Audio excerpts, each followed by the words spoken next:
This is your favorite tech, and in this quick tutorial I'm going to show you how to get your offline printer online, especially if it's not getting recognized after trying a lot of different stuff. This is good for Windows 10, Windows 7, Windows 8 as well. You're going to go type in printers, and you can go to printers or scanners, or sometimes you can go to printers and devices. All right, so once you see your printer and device area, we're going to go to this printer here, the Canon printer.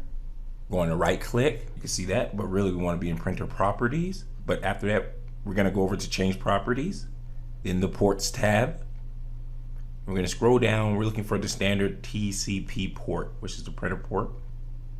Then we're going to click configure port. That means that we have it selected. We're clicking configure port. Click configure port.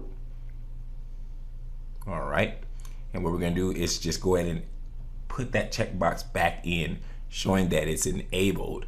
That way the computer will recognize your printer. It should be set to public, and the number 1, press OK, close out, and reset your computer. Keep in mind, we do tech support. If you need help, we can remote into your computer and help you with your tech problem. Just text the number on the screen or find the number in the description. Also, you can check us out at repairmystuff.net. As always, I'm your favorite tech out.